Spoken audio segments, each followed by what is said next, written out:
last few years we seem to see India has really come of age in the field of fashion. Would you agree with that? I wouldn't say that it's come of age yet. I think it's well on the way. I think you really come of age when you don't just have a very strong high fashion segment. I think you come of age when that quality fashion is accessible to lots more people than just the very rich. And I think that'll take a little more time. I think what that's going to entail is for the current crop of designers to become stronger and to have corporate tie-ups so that they are associated with firms that have the technology and the capability to manufacture on a much larger scale and therefore make fashion accessible price-wise and through many retail price points to people all across the country. The few top-end designers, people like you, who were really the first in the field, do you feel that you all played the role in really molding a completely nascent industry? Well, I think in a way, yes, but I also don't think we should get credit for it. Gautam! Sorry. Yeah, we take off from there. What role do you feel? Yeah, in terms of the role of nurturing a nascent industry, I don't think that the designers who were there at the beginning should get any credit because nobody was doing it with this brilliant vision of changing things. I think that unwittingly they can take credit for it, but it's not a big deal. Everyone went out there to do what they wanted to do, which was to design and to create beautiful things and to work with the sort of craft heritage of India. I think it's really many different things that sort of pushed in this direction. I think that yes, the designers had come up, but they were also products of a generation that suddenly was more exposed to structure. We weren't sort of a very closed economy. The economy's opened up progressively. And when I say opened up, I don't necessarily mean just in terms of what you can get, but in terms of ideas, in terms of the media, in terms of being exposed, I mean your mind being exposed. And that's very important.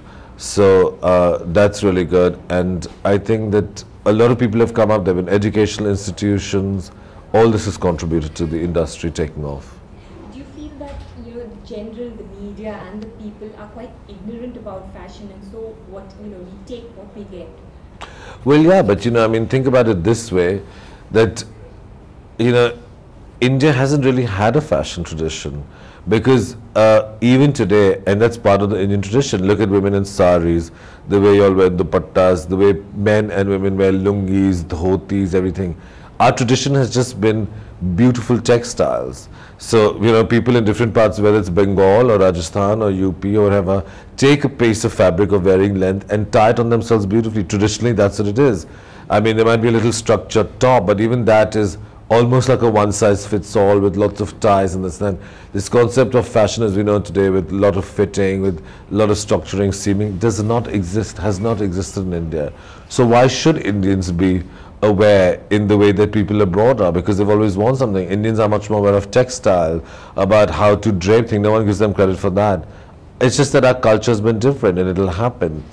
I'm sure that the time when Japan switched from kimonos to other things, it takes a while, it takes exposure. In the 10 years that I've been in fashion, I can see, for instance, how much more discriminating people have become. In the beginning, anything you put them into or they got into, they were comfortable in, or they just didn't know better. Now they're much more aware, they know what suits them, they know what fits, they know what doesn't fit, they're very particular about the leveling, they're very particular about many things, and that only comes from two things. One is experience and the other is exposure, which is happening. How original are Indian designers? Because there are these critics who say they're rip-offs in the West, they're not really original. Would you agree with that? Well, there are some who are complete rip-offs of the West. Yeah? There's some designers who will unashamedly and unabashedly knock off what's happening, on the Milan catwalks, on the Paris catwalks. And I mean, you can be sensible and you can be stupid in the way you rip off, and they just rip off stupidly. I mean, as if people don't know better. Maybe in days where, people weren't exposed, it was all right to do it. I don't think it's okay to do it. I don't think it's ever been okay to do it. And I mean, as far as I'm concerned, if someone does that, then they're not a designer. There are people who do it, and there are lots who do very original, creative work, and That's the case anywhere in the world. You know, Ralph Lauren got sued by Saint Laurent for copying a suit. No one says Ralph Lauren's not original or isn't a great stylist for life. So maybe they knocked off one thing and they got sued and they paid the price for it. I find that there's a tendency here, because of 2 or 3 things going wrong, for people to deride the whole industry.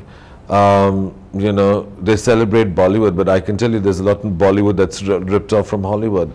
And I'm not saying that's correct, but I'm just saying don't negate the whole industry because of it. You know, evaluate independently what different people do and how they do it. The designers, do you feel, tend to make more of traditional garments because that's the safe selling look? And you feel that they are really innovating much? It is the safe in selling look in a way, but it's also what people are comfortable with here. It's our tradition. Why do we knock it? How difficult is it to do a little A-line skirt or a little basic shirt or a basic jacket, which is what most Western designers do? It's not difficult at all. So actually there's a lot of creativity within our Indian heritage being used as a backdrop, and for garments that perhaps are classified traditional. But I do lots of drapes, I do lots of things that are attached to things, I do things that are structured in a way that's never done before. Our sari blouses are done as corsets. There's a lot of innovation there. Do I need to do simple basic jackets for people to feel that that's design? And what I'm afraid people who respond to this and say this are really victims of Western hype. Because they see people abroad doing that, they think that's the only thing, and they're wrong. Actually, if India is to make an international fashion statement, it's going to be based out of what we do in India. We can't do little shirts and suits better than the Milanese or the Parisians, so why bother, you know? We have to have our own style, like the Japanese had their own style based on origami and samurai clothing and that whole feel, really. Similarly, Indians have to do it out of their own feel. I don't understand why people don't understand that. Stop telling Indians to ape the West. Tell them to be original. Tell them to do what suits this country. Tell them to do what suits this climate. Tell them to do what looks great on Western women. Suddenly now the bindi and nath is all very fashionable because Madonna and all are wearing it. This has all been part of us. Why don't we just celebrate it for what it is? To what extent are Indian designers going in for the international look? What do you mean by going in for an international look? You know, how much are we innovating in terms of Western outfits? Well, I think there's a lot of Western stuff done here, but I don't think it's innovative at all. It's totally derivative. I mean, what's the big deal in doing a basic lycra dress or basic jackets or, you know, I mean, they just look like sort of, they're simple functional clothes. I mean, you know, so you move a button here, you move a trim, they're a big deal, you know. I'm not saying that you can't really be innovative in Western clothing, but you have to have that fashion-forward market to be in those innovative clothes, which I don't think we have. And there's a very small sliver that really still prefers to shop abroad for that sort of thing, because you don't really have the right fabrics in India for Western clothing. I mean, you have nice fabrics for shirts and all, but now all the clothing abroad, if you look at the fabric content, is a blend of, it might have viscose, lycra, wool, silk, whatever. We don't make those blends. I don't think Indian fabrics are really good for Western clothes. They're good for an Indian version or a tropical sort of version, which is what I think people should be doing. But we don't have the right fabrics for beautiful tailored suits or jackets or anything. So why kid ourselves? At least at this level of fashion that I'm in, you know. I think it's very easy to make sort of sweeping generalizations. I don't think they're relevant most of the time, because I don't think people have stopped to consider what are the parameters or the constraints within which people here are working. I think that having said that, let's say that you had all Italian fabrics and everything here. I would still be doing a lot of traditional based clothing. I might do it in the beautiful Italian fabrics to make it more modern, but I would still do it because frankly, I still think Indian women look like $1 million in it.